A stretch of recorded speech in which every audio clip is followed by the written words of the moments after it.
So I got in the first one, I got 1, 2, 3, 4, 5. No, just in the playoffs.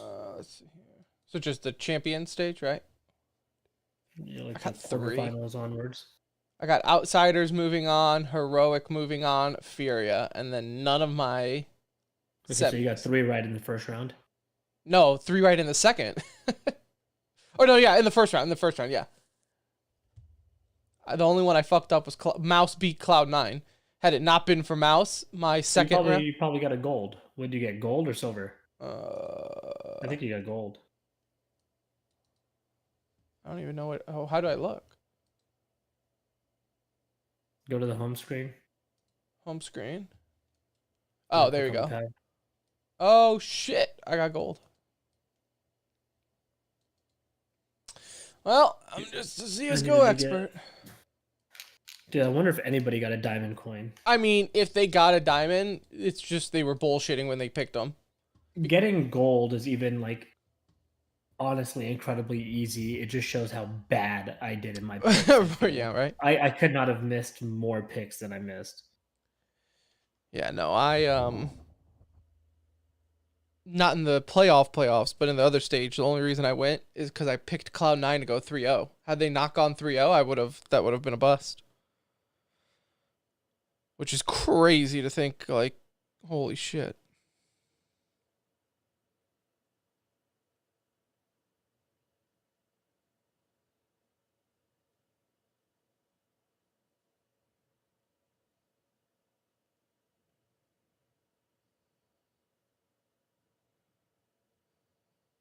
All right, yeah, it's going.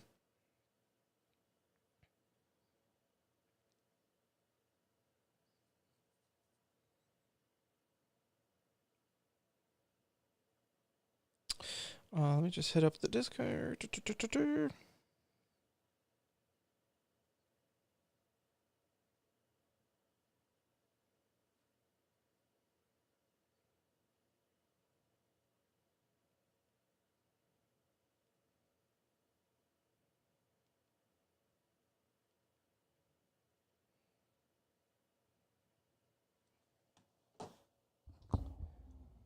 All right. You ready? Yep.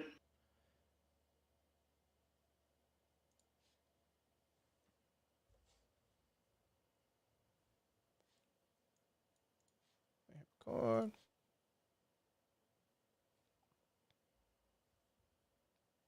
Hello, what 3, 2, 1.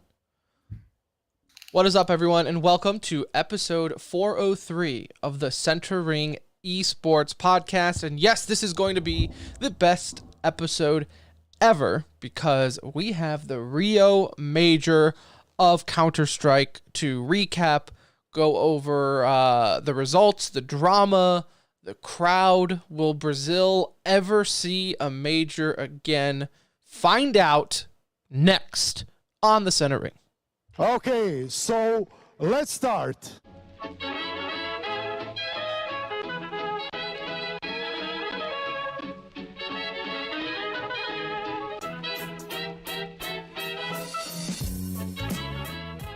Hello, everybody. Hello and welcome. Welcome back to another edition of the Center Ring, aka TCR, aka your favorite esports podcast. This is episode 403, and it is coming to you live and or pre-recorded from an undisclosed location. The date is 11/14/2022. The time is 8:32 p.m. Central Time. And it's that time of year where the sun goes down just a little earlier, and everyone was better for it.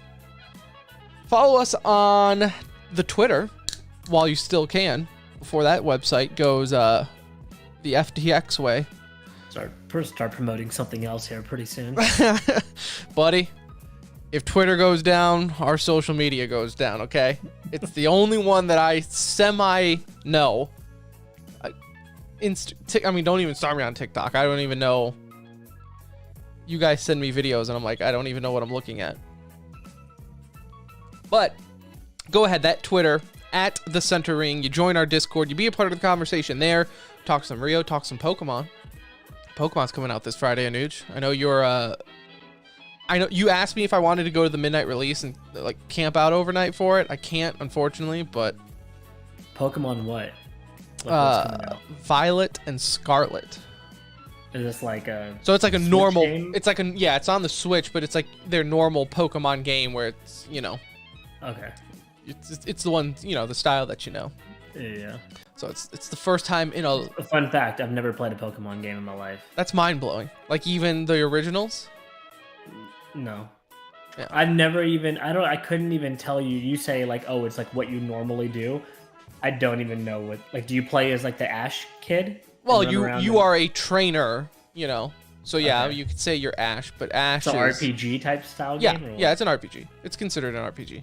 I mean, they're massive. They're a big game. They're sink your time into. I just That's picture crazy. you running around catching Pokemon. But I guess you're just not like a Pokemon guy then.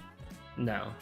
Okay. I know a little bit about it. Like, I know some of the Pokemon, but I don't know about Pokemon, Yeah, I guess that's just the difference. It was right after, like, it wasn't it's- big. I was, like, in my teenage years. It's the and it difference came 5 out. years will make, right? Yeah. Like I It really grew is, up, because my cousin was huge into it. He's about your age. right? And he was really big into it, and it was just, like, I had already grown out Right. of the phase of being interested in it. It's Had I known what those damn things would have been worth, I right. would have gladly been involved early on. But It's the difference of when things catch on from when you're in the 3rd grade and when things catch on and you're a freshman in high school. Like it's a just little different. yeah. I mean shit. I'm still big into Pokemon, so no shame. No shame. I actually have some cards on display. You can't see them on camera, but right there, I would say is about, I don't know, last I checked, $5,000 worth of cards. I have 4 cards on display. Oh, there you go. Yeah, no big deal. Just call me Jake Paul. Yeah, so we got on a Pokemon tangent. Okay, so let's stay on the Pokemon tangent because you said Jake Paul. Did you see? It was Logan Paul that you're talking about. But, I don't know what it is. did you see how he got that, like, Beckett 10 Charizard card? Yeah, and like diamonded up and like wore it as a chain and stuff. Do you know the story behind it? No. I want to tell you real quick, 30-second story here. There's one dude that's the biggest Pokemon collector in the world. This Course. guy here in the US, massive. He has like 8 or 9 of those Charizard cards. Those like first edition, whatever. All the most, 10s, yeah. Yeah. He doesn't have them in all 10s though. He had like no 10s, but he had a couple of 9s. There had never been a 10 grade on one of them up until Logan Paul's. So Logan Paul had asked him to buy it several times, and the guy had rejected him. Logan Paul finally made him an offer on one of the 9s. The guy accepted it. Logan Paul broke it out of the case, resent it into Beckett for grading, and they graded it a 10, giving it the first 10, increasing the value. Oh, of course. X times, but it went from a 9 to a 10. I can say, as a comic book collector, the grading system is horseshit. And it is very easily manipulated, especially if you are someone to Logan Paul. Yeah. If you're him and you turn it in for grading and they know it's your card, I would wonder. That's how much that 1,000%. 1,000%. That's not a 10. I think so too. That's 1,000%. He might not know it, right? It could have just been the grader saying like, "Holy shit, this is Logan Paul's." I'm pretty sure he knows it too. It's a massive risk to like open up a graded card. A, you might damage it when you open it. Yeah, no, it's B, definitely risky. You take the chance of getting a lower grade, right? What if it comes back 8.5? No, 1,000%. 1,000%. I'm sure like, he probably talked to the grading company and was like, "Yo, if I send this in, can you hook me up? Here's a couple. Like, I better at least get a 9 back. Here's a couple Washingtons coming your way if this comes back at 10." Like it's those grading things are such. They're so subjective. Even in the comic book world, I mean, you can get some where it's like a 9.6 and some that are an 8.6, and the 8.6 looks way cleaner than a 9. So it's just the grading system. It's subjective at best. That being said, I mean, I still have some graded books, and if you want to preserve it, if you don't necessarily care about the grade and you just want it to preserve it for history purposes, go for it. To get things Beckett graded though, it's like a couple $100 too, So it's I'm not sure on Beckett, but like the way comics books does it is, it's based off of what they graded at and the value of that grade. Yeah. So if you like submit a Spider-Man 1, that's going to cost more money than had you submit just a random favorite comic book you wanted graded. Sounds like a conversation we could have been having at the semifinals at the major. If it wasn't Rio playing. Probably at this tone of voice too, because we wouldn't have to shout. We would have had a great conversation. We would probably could have got my nap in like I did at Esports Arena. Yeah, you did fall asleep at Esports Arena. During the not the ESL finals, but that other defunct league now. But or whatever the hell it was. It's the Face It one. I forget what the acronym was. But yes, Anuj, we did have the Rio Major just this last week. We did the preview a little bit, so now we wanted to get in and do the recap. And as every major, I think there's multiple ways you can look at this to where it's either the most exciting major, the worst major of all time, or just straight middle of the road meh. Okay, so I mean, let's start there. Just our initial overall thoughts without getting deep diving into teams. I put it in the middle of the road. Like, I don't think it's going to be overly memorable from a playoff standpoint, other than the Furia Navi game truly was electric. Yeah, that was the finals. Game that was like an electric matchup, and that felt like you could say that felt like the most electric crowd we've ever seen in Counter-Strike for that particular matchup. Yeah, that was easy. I mean, we were saying the same thing in Discord. We were like, this is the finals. Like, it kind of sucks because nothing is going to match this energy. It'd be really tough, and it never did, right? So that holds true. What I like and don't like, I like Cinderellas. Okay, I'm a fan of them. I love them in college basketball when we're going through the tournament.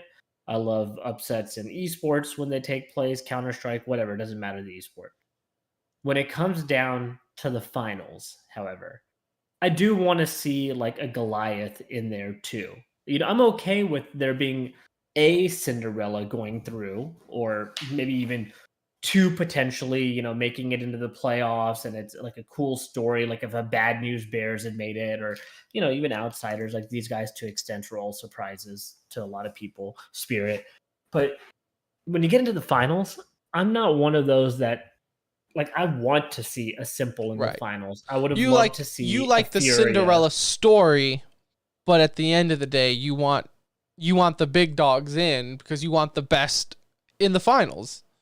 Which I think that's most people. I think most people like the journey of the Cinderella story, but then when they come to be like knocking out these you know, top 5 teams or whatever, even though now Outsiders number 1, HLTV. Can't argue it. Later on. I think that, I mean, because I'm the same way, you know. I will say that I feel a little bit better about this major though.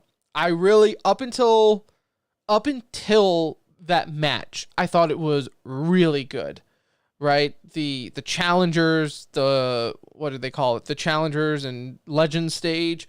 I thought the legend stage was, you know, I thought that was very memorable. I thought the first round of playoffs was incredible, right? I thought, now that could have been because of the upsets, the fact that, you know, I had Cloud9 going 3-0 in the legend stage. They went 3-0. And then in the playoffs, they blew it to Mouse Sports. Just absolutely blew it. I think we saw a lot from what Cloud9, and I think it's exactly where they're at, right? A team that barely gets out of the first stage, dominates the second, and then gets embarrassed in the third. Like, they just sandwiched in. Cloud9 blew their best opportunity at getting a major for Hobbit, a second major, but like they blew. This was it. I think they could have won it. I think they easily could have won it. Realistically, it's as easy as it could have gotten, right? You play a Mouse team who's an up-and-coming team, got 1-star type player, and, you know, an average opera at best. Hobbit and Shiro played out of their minds. Like, I don't even know at this point what you would do if you were Cloud9. Do you say, like, we got, like, look, we made it into the playoffs, so let's stick with what we have? But Hobbit and Shiro, that was everything. They were carrying the team, It was unreal what they were doing. Yeah, and it's like, but like, like I think Nafni and Axel are also good complementary players. It's tough. Like that's one of those things where I think they just choked. I mean, they're a better team. Everything would tell Yeah. you that they're a better team. Their performances at other events, although they were up and down throughout the year, we know that ever since they got the transition to Cloud9, they were the better team, and they lost. Outsiders, Fnatic.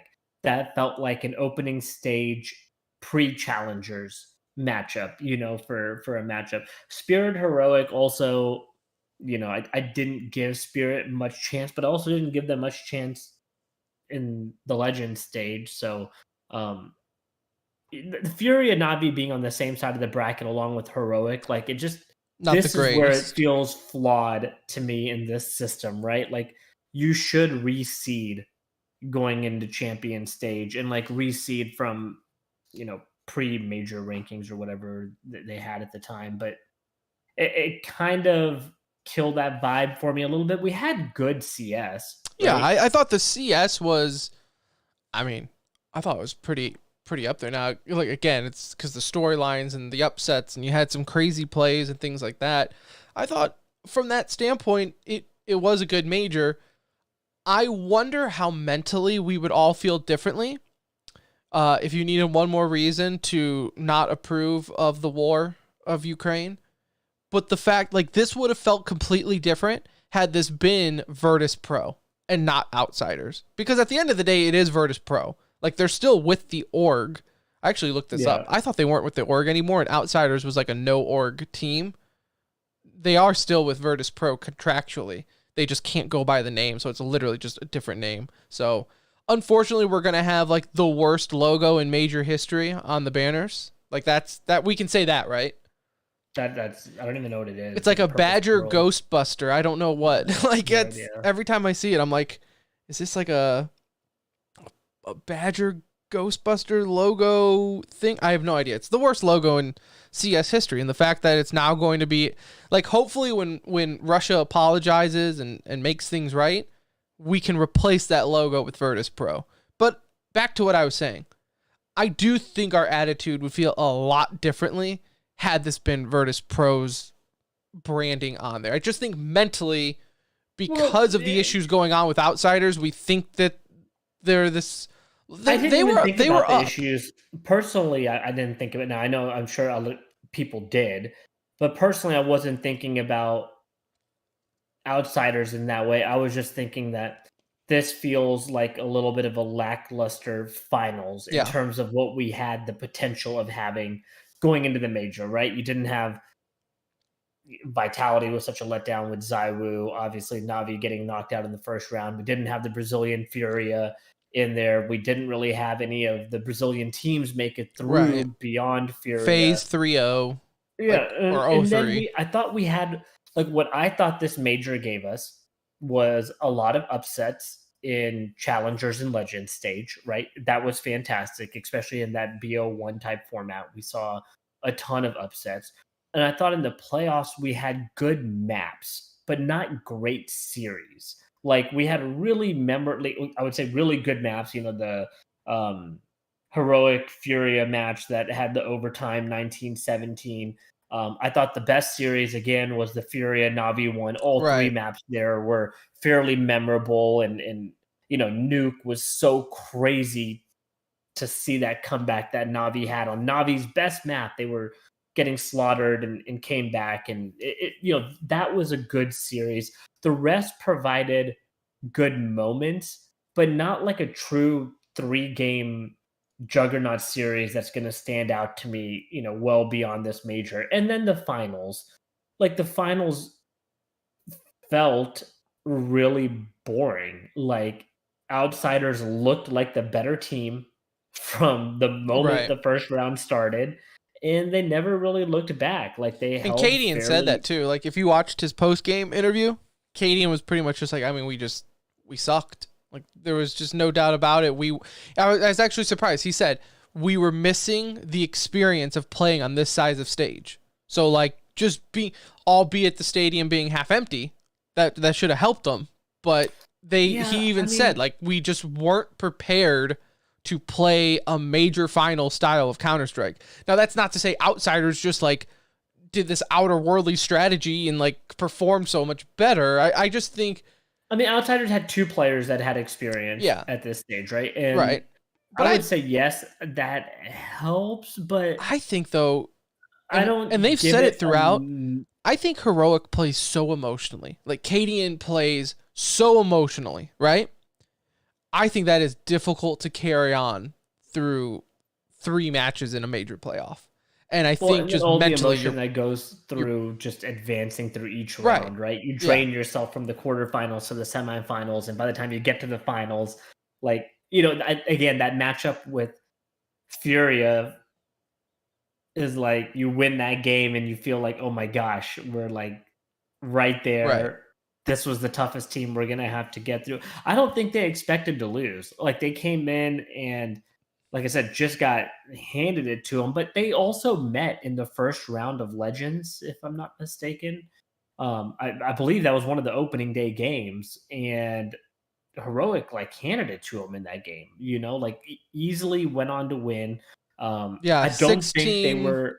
It was a 69 overpass, round Yeah, 1 of Legends. And look, they had Overpass on this pick. You know, that was one of the 2 maps that was played in the final series. And Overpass was the blowout. You know, Mirage a little bit closer. We had a good first half. Second half felt a little bit lopsided towards Outsiders' side, but Overpass, I mean, at no point in that second game did it feel like there was a chance for Heroic to win. You know, they were down 12-3 at half, and from there you knew it was done. I mean, if you can't get 5 rounds on it, your T side probably don't have much of a chance. And so, yeah, I mean, some things were a letdown. That's why I kind of put it in that middle category. Like it was a good major. I don't think Brazil should get another major really anytime soon. I think they always have a chance to redeem themselves. Everybody should, but the fans there were so amazing. I mean, so amazing for the Brazilian crowd. For the Brazil, yeah, they were the best and worst fans for of the all time. For the Brazilian team, Yeah. I should say. But then outside of that, it was the polar opposite. I mean, in some cases, half empty stadiums, and then in other cases, like the finals, when there was a pretty packed stadium, it was also like oddly quiet. You know, you didn't have the chance, and I blame half of that on Heroic for not putting up a fight and making it interesting. But right. Yeah, I mean, outside of Furia playing, the fan experience from a viewing side felt so lackluster. So I want to keep it in that B grade category and like feel relatively content there. But we did have some great upsets. We did have some really good games. It's just nothing overly memorable, I don't think, coming out of here outside of like Navi Furia. I think time will tell. Like if this is the launching point of Heroic to be one of those top teams, then I think it might hold a little bit more value to be like, man, do you remember where all this started? Was at the major where they had that incredible run in the playoffs and came second place. And, we've seen it so many times where you get teams like Heroic who get to second place of the major and then you never hear from them again, So, yeah, I mean, I still thought we had some good matches, but yeah, I can totally see. Did we talk before Legends stage or did we talk before playoffs?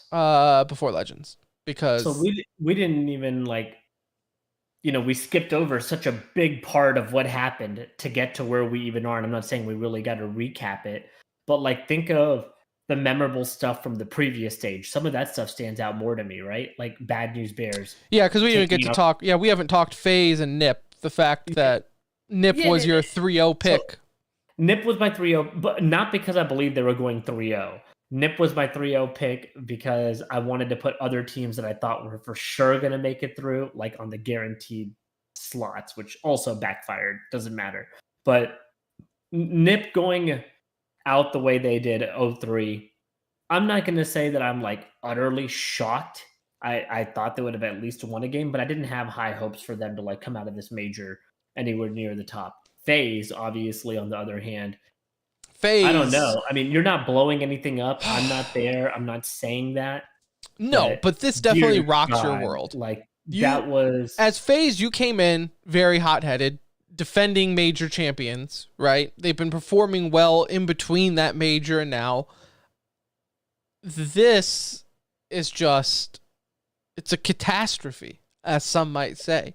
0-3 for FaZe. It's just showing like maybe is the honeymoon phase over for FaZe. Would you say this was the biggest underperformance of like a highly ranked team going into a major? I really can't think of one worse. I really can't. Yeah, because I mean, in to the way realistically, to be even considered, you have to be a team that automatically qualifies to Legend Stage, right? You can't be a team and blow it in the first round because it's like, well, you had to qualify to get there anyways. So I think all of them are disqualified. I mean, it off the top of my head, yes, has to be one of the most upsetting results for a big. I mean, these guys were favorites. They were favorites going in. So there's like some things that you can kind of be like, I forgive you on, and then there's other things that seem inexcusable, right? Where FaZe got the short end of the stick is they played Cloud9 and Vitality in both of their best of ones. Those are both very difficult matchups, especially coming from teams that had to qualify to get here. So they were already playing a little bit of CS heading into this stage of the major, like on a intense, major level in that sense, right? So you draw Cloud9 round 1. That's a 16-14 loss.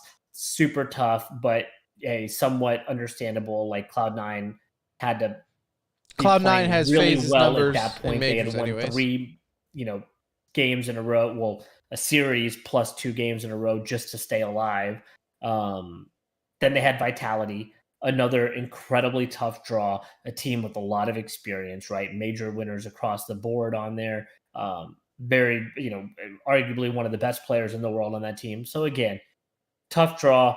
All right. But now we're into the best of 3s. There's no way they start falling here.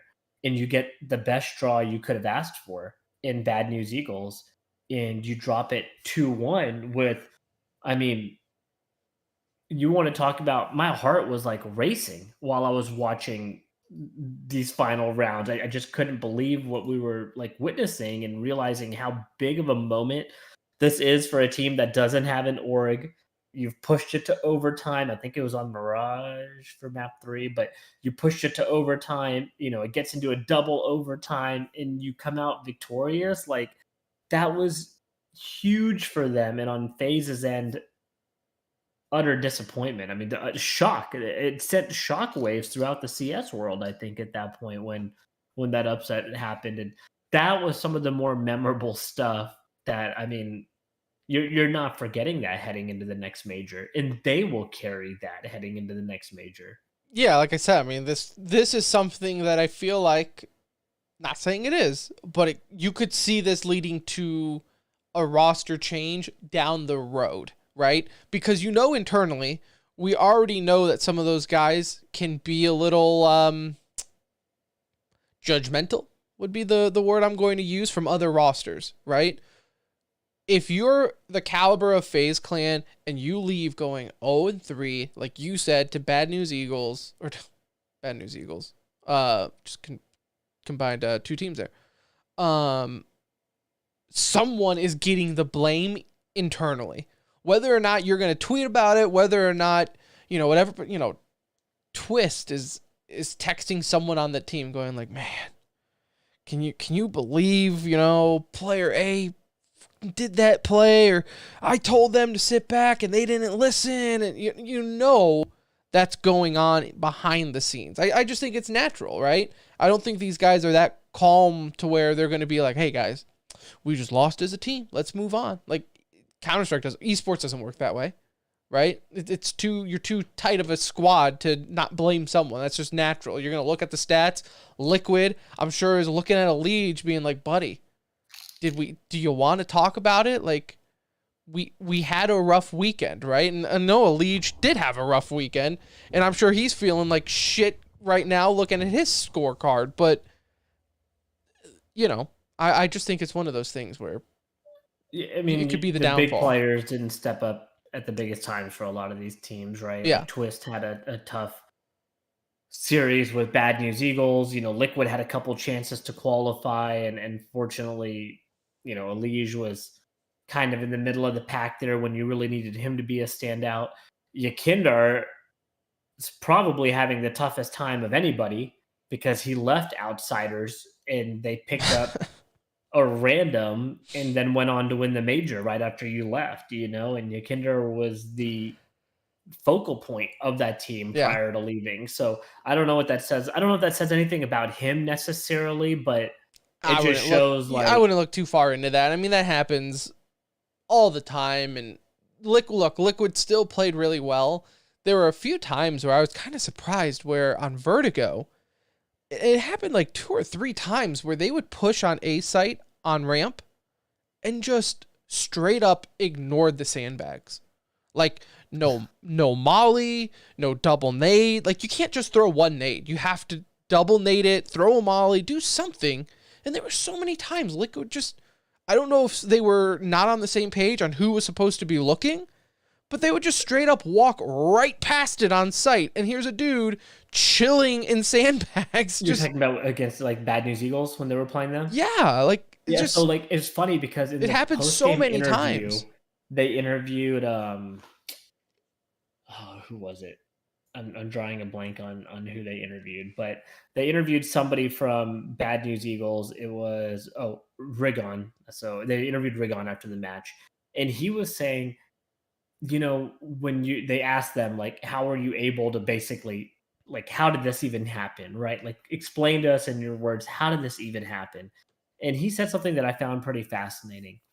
He goes, look, we have a tougher time with competition at a lower level than we do sometimes at the highest level, because at the highest level it's much more predictable. You know what? I mean, you know what to The expect. sets that they're going to Yeah. run.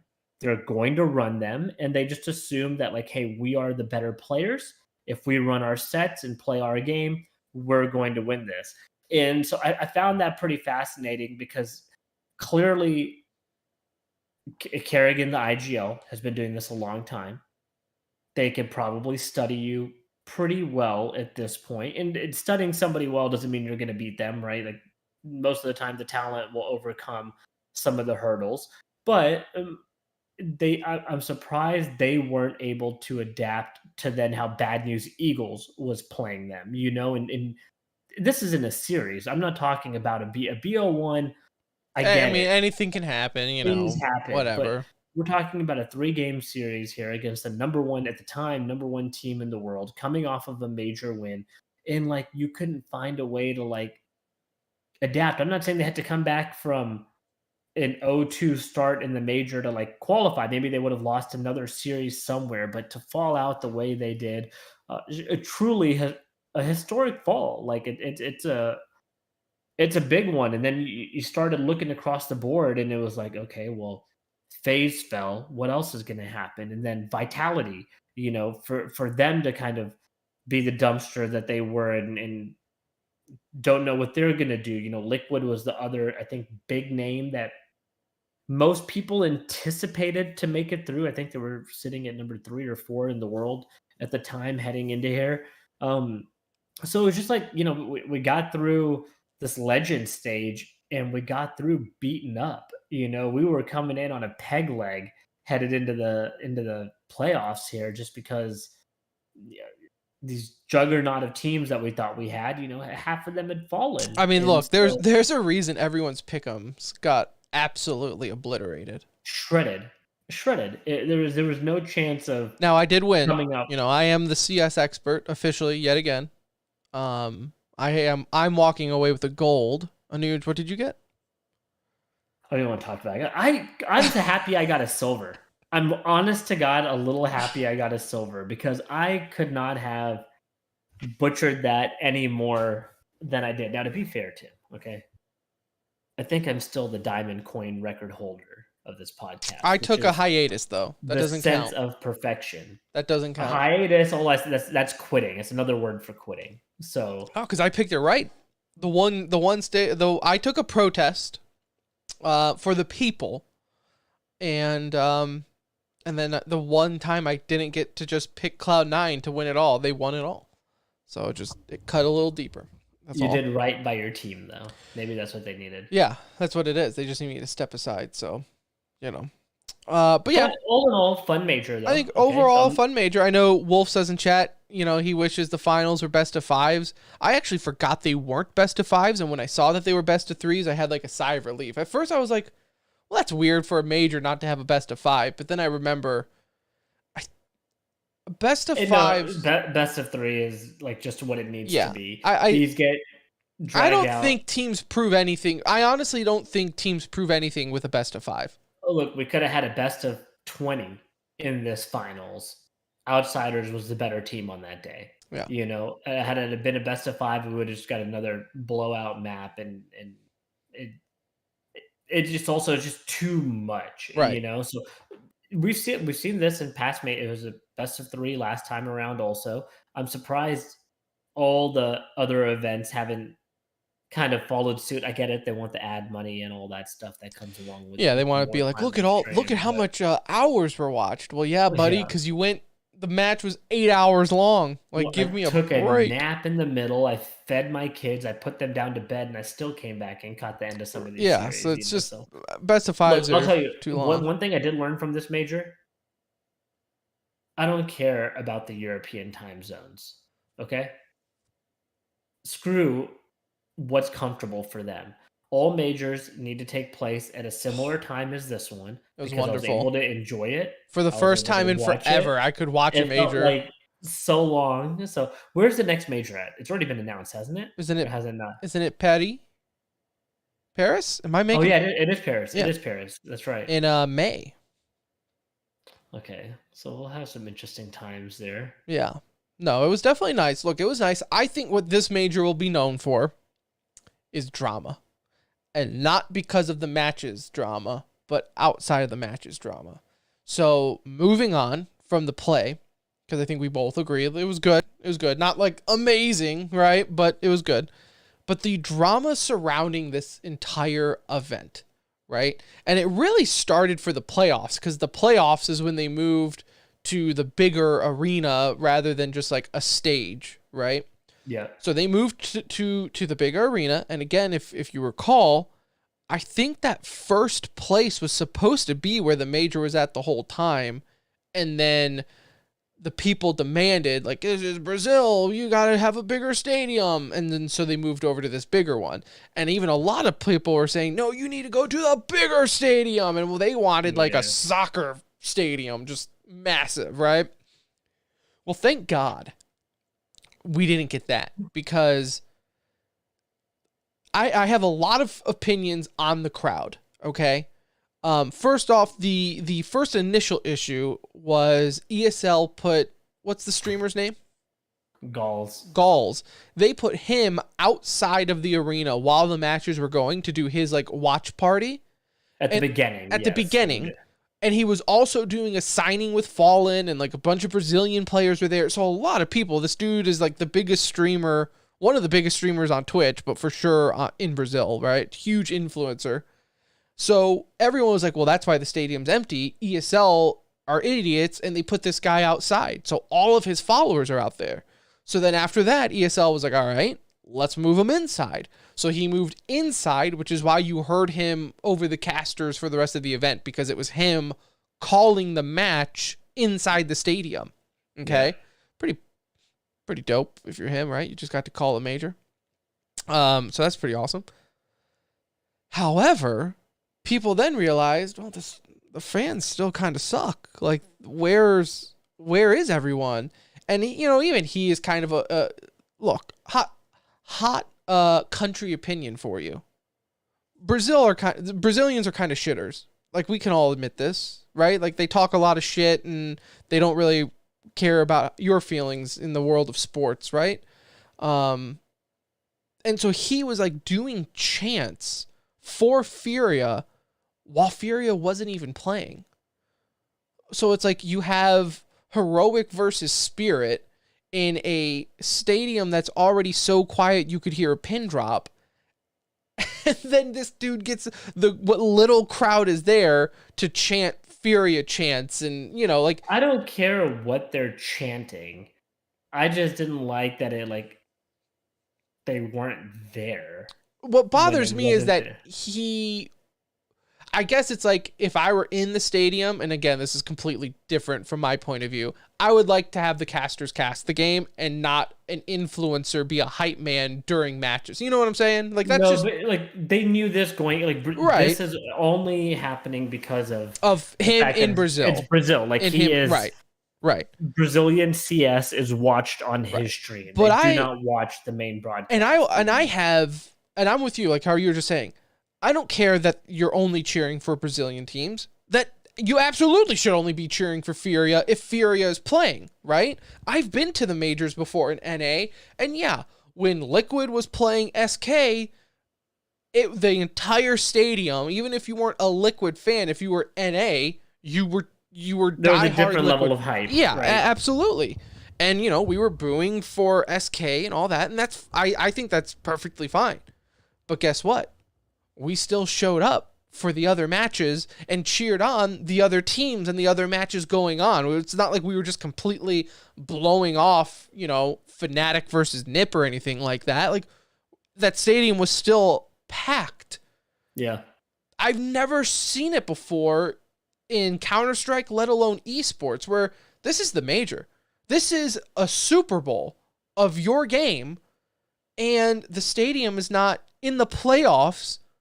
It's sold out, but it wasn't, it wasn't filled out. They weren't showing up until much later. Yeah, and that's why, as I said at the start, I don't think they'll get a major again anytime soon. And I think it's funny that they announced that IEM is going back for a Masters event. I'm like, yeah, that shit was booked before this. Because had they saw this, they would have been like, we're never coming back to this country again.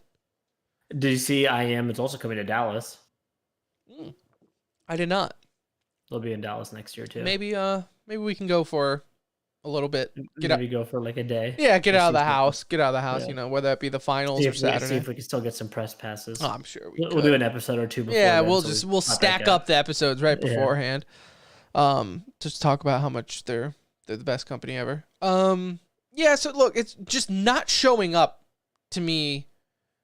That was a killer for most people. I mean, that was the talk, right? It kills the vibes even from a viewing standpoint. Like you said, it sounded different because it's like, it sounded like an empty stadium. You see the player cams, and behind them is an entirely empty section, and you're like, man, for a major, it bothered Sadakis so much he beat the shit out of somebody at the event. Right? Yeah, maybe that's. It's just, where the fuck is everyone? Just smashing TVs. Beat the crap out of the fan. Oh, man, Sadakist. So Sadakist, for those who don't know, if they were wondering why he just all of a sudden disappeared, he went on from what I read, a drunken fight. Like, they were out one night, he came back in, some media people were there doing media work in like their little press area or whatever, and he got in a fight with them and like smashed TVs. So that's all I know. Now I know he never made a statement on it, but I know they did fly him home. He's done.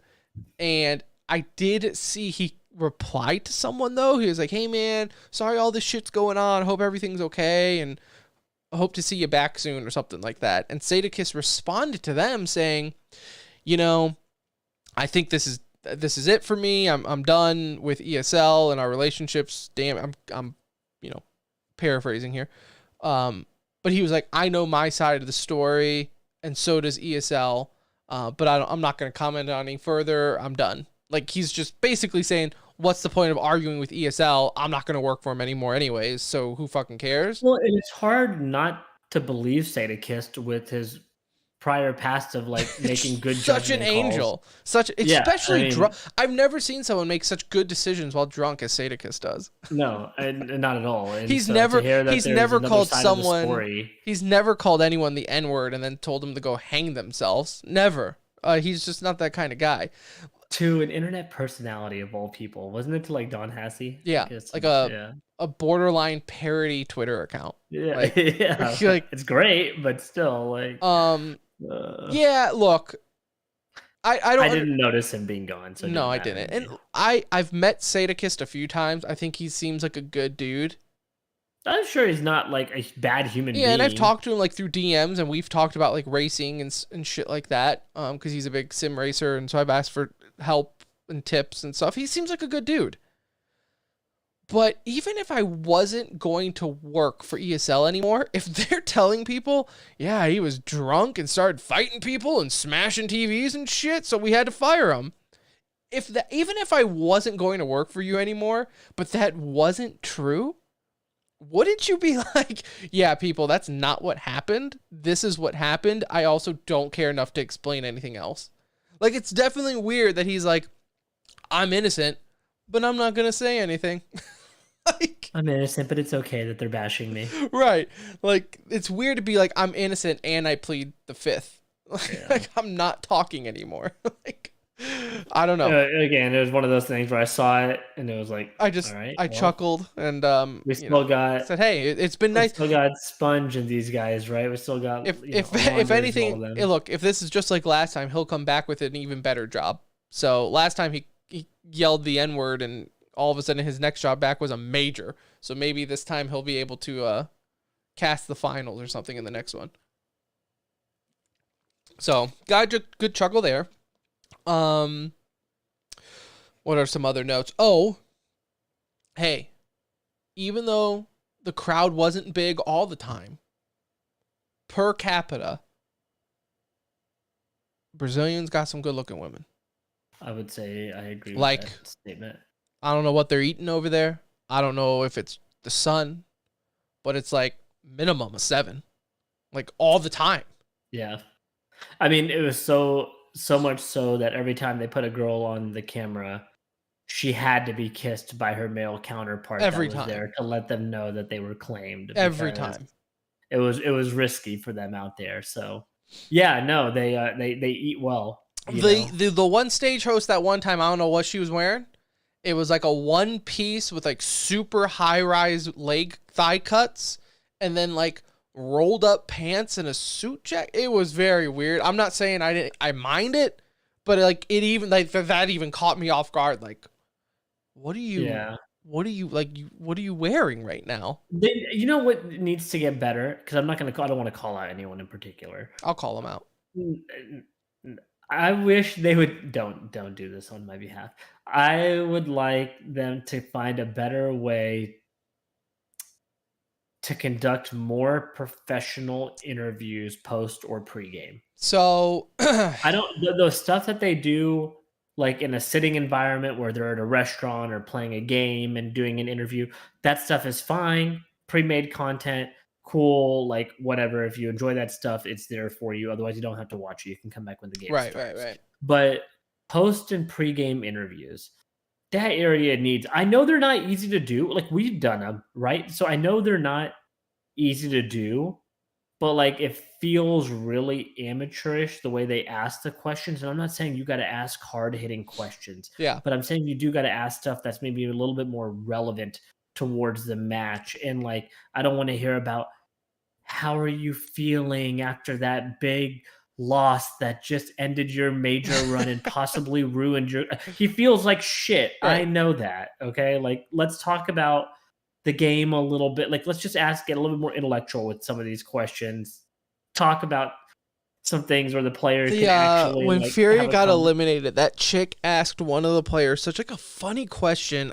I wish I wrote it down or pulled it, but it was essentially what you were just saying. They were like, you know, you were eliminated, but you played really good, and the fans are happy.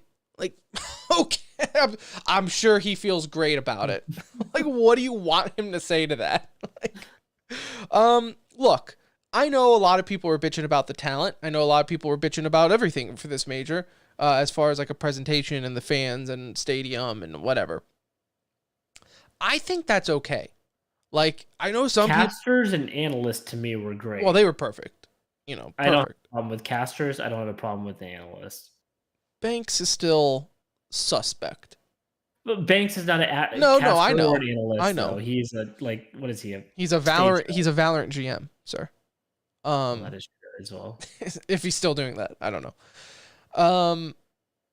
I think it's okay though to like say like, hey, you kind of suck at doing interviews, right? And I know some people are like, well, whether it be English is their first language or not, I don't think that matters. But there is, and look, I took college courses on sports media and doing interviews, and I was trained in radio to do interviews, and it is not the same as like, hey, just grab the mic and go talk to the guy, right? You have a fine time. You have to ask questions and word them in a way to set up the player to just naturally answer what you want him to say. To get them to talk a little bit, not Right. like you're asking open-ended questions. You're asking things that are relevant. You need to understand what just happened in the game to be able to ask those questions, or ask a peer because you're around all these experts for a question or two. It's the downside of esports still being the Wild West and everyone being on contract and freelance work. That's honestly it.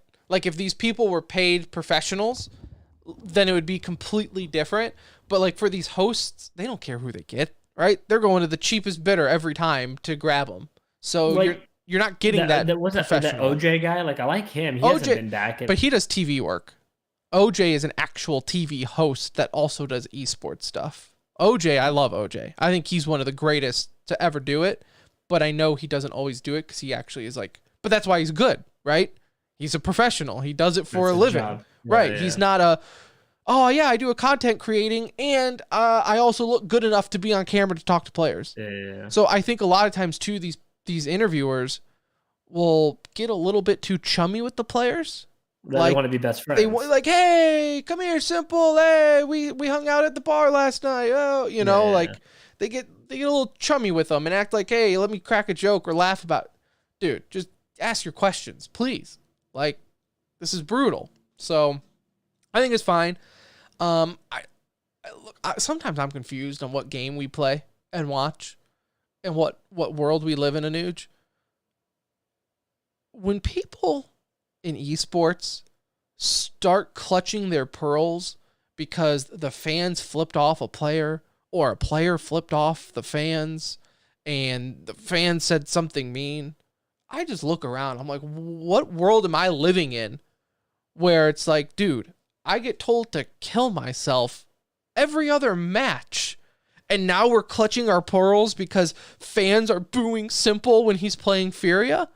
Like, what are we doing and even here? the Simple flipping off the Furia. Like, okay. And I love that, though. I love it.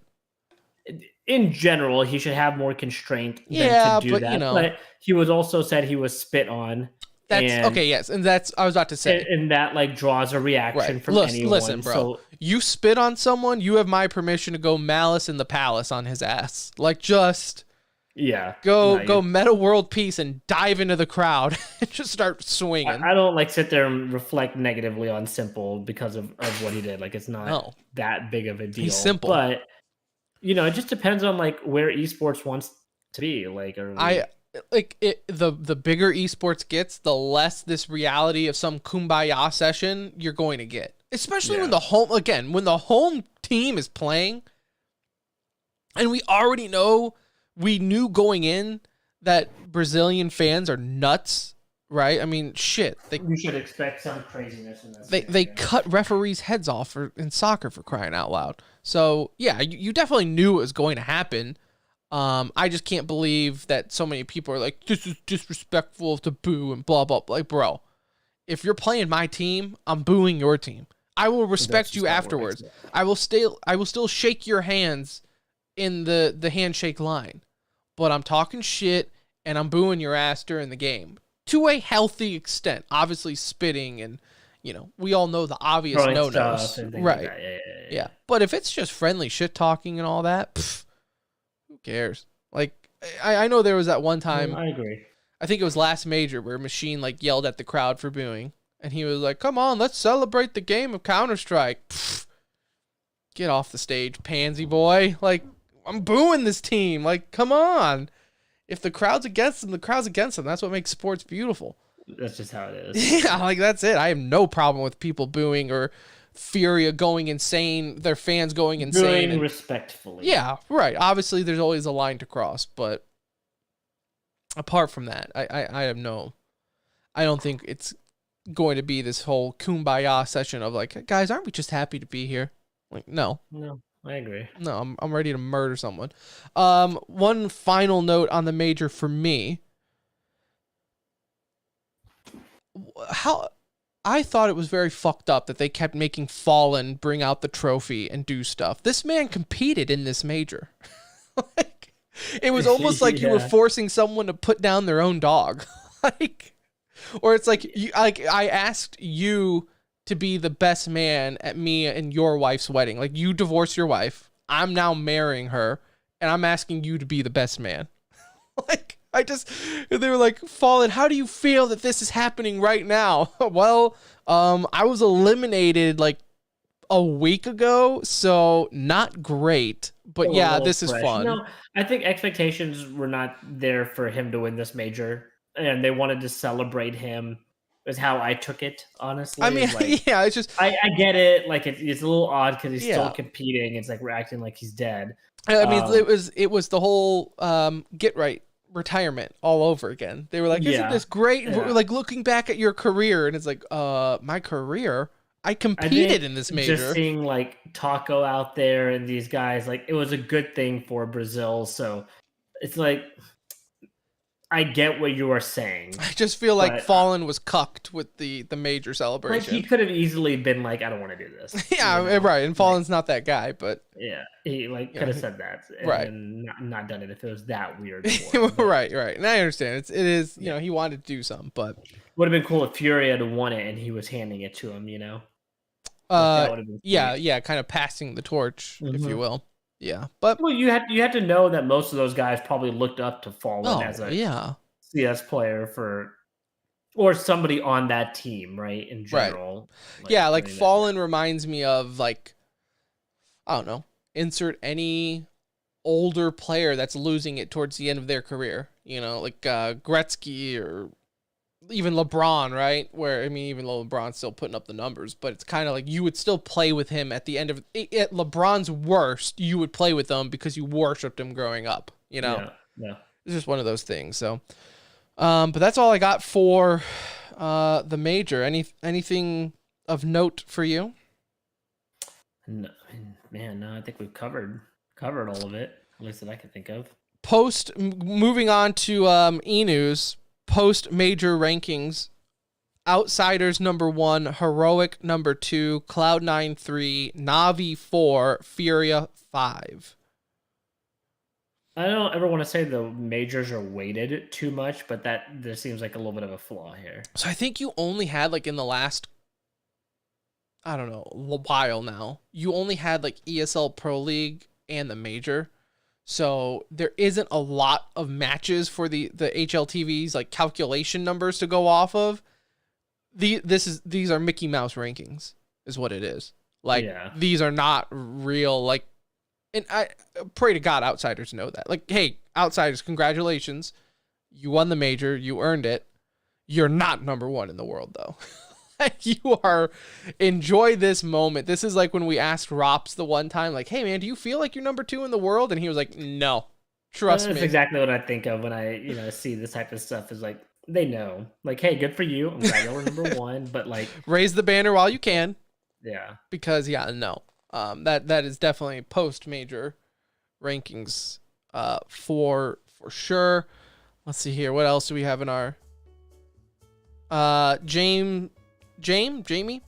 Yep. Said masturbating was the trick to doing good. And we both can confirm that is a lie. Yeah, that's a lie. If masturbating makes you better at Counter-Strike, we'd be the Gretzky and Lemieux of Counter-Strike. Like, just not facts. Shout out. Overwatch League finals happened since our last show. Our boys, Dallas Fuel, brought it home, finally winning after 4 seasons of a lot of coulda, shouldas. Team known previously as Dallas Fuel. No, Dallas Fuel is still there. They didn't rebrand they that. Just released all of them.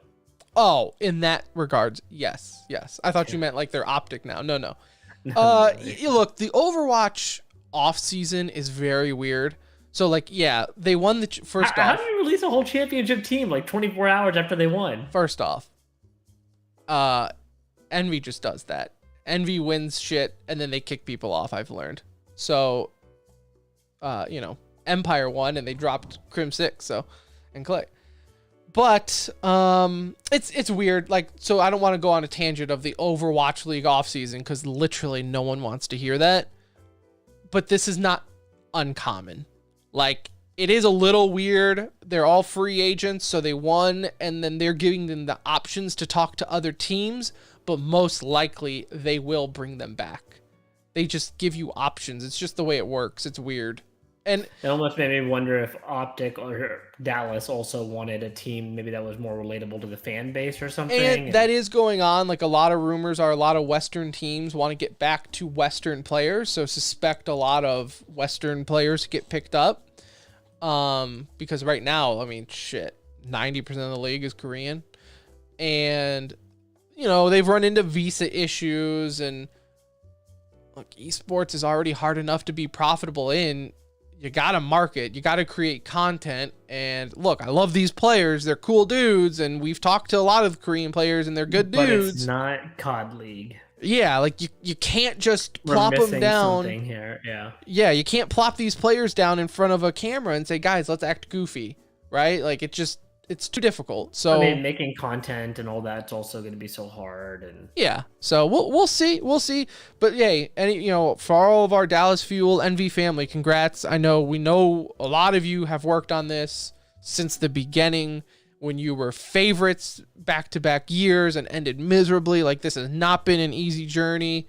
And look, I know for Mike Rafael, this probably almost argue means more to him than the NV Major win or even for Call of Duty at this point, because this was his baby, right? For so long. At least they got one. Right. Wherever this ends up for this league, at least they can say they got one.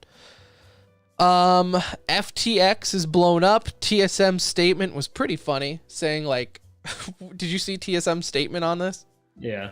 Basically saying like, yeah, we don't know as much as you guys do. They're not telling us shit, and we're just gonna like, don't worry about us. We got money.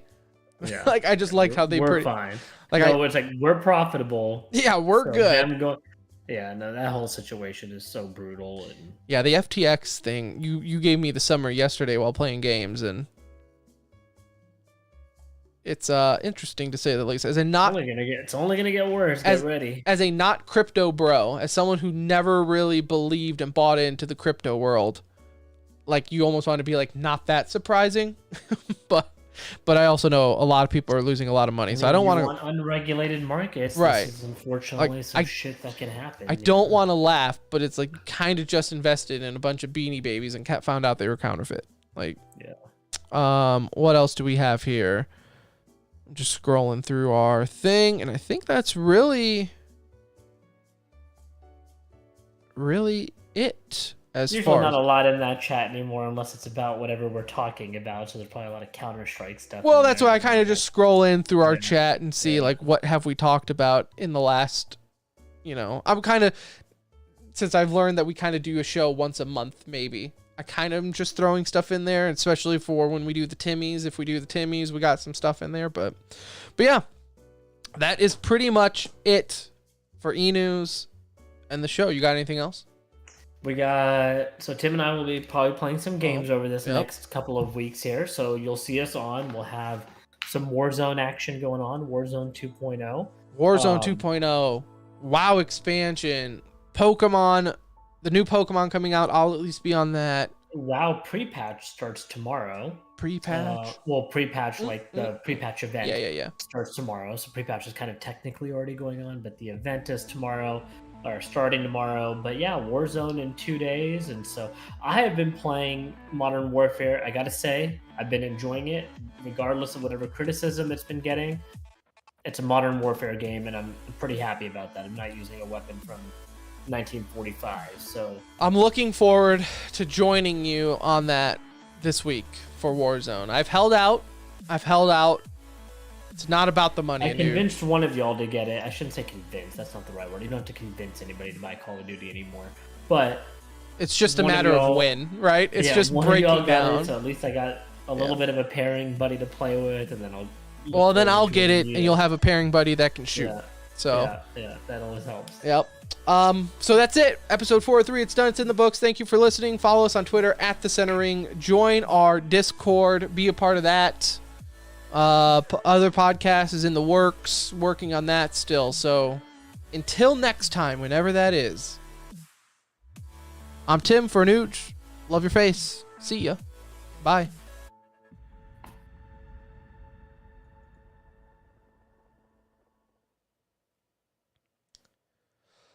All right. Alrighty then. Good show. Just over an hour. Perfect. You should be able to preload Warzone. Oh, okay. Just an FYI. I need to do that. I will be on WoW a little bit. I really don't even care about the pre-patch because I don't need the gear. My gear score on my Demon Hunter is the only reason I care is under, like, if you're playing a character that you weren't doing high level mythic, so for you, any of your characters, pre-patch will be worth it to get the gear. My thing is normally pre-patch is like good experience too. Like if you just have to get people from.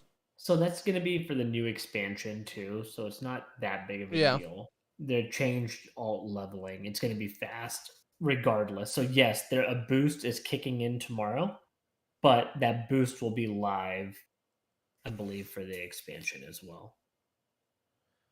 I was wrong about something though. There is leveling. For some reason, I read that there was no leveling. There is. There is. Okay. Yeah. Wolf says he's more ready for DMZ than Warzone. We actually talked about that just the other night playing games. I will have to play DMZ. The example that they gave with all the casters and the streamers and shit, I don't think was all wrong. It was not a good look, but I'm blaming more on just the presentation than anything.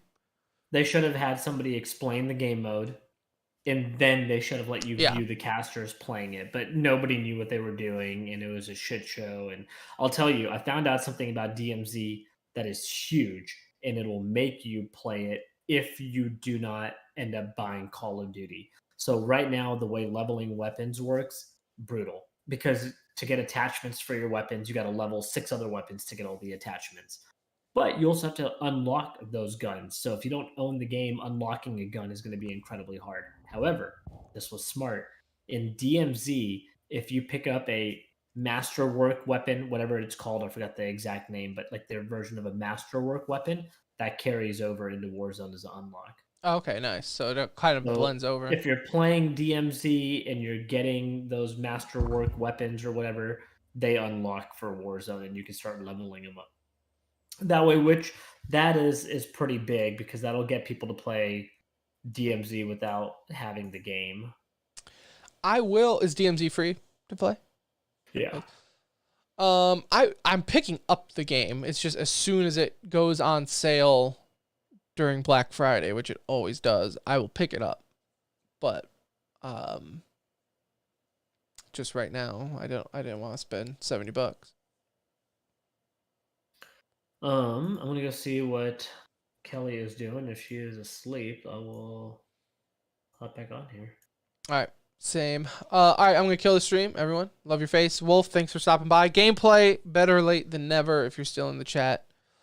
I mean, really, just get on Discord. I don't really tweet out that when we go live. It's very spontaneous. It's kind of like literally day of one of us. Yeah, we were talking about it this morning, and I was like, I can do it today if you want to do it. Let's do it today. Yeah, so it's kind of very spontaneous. I got nothing going on tonight.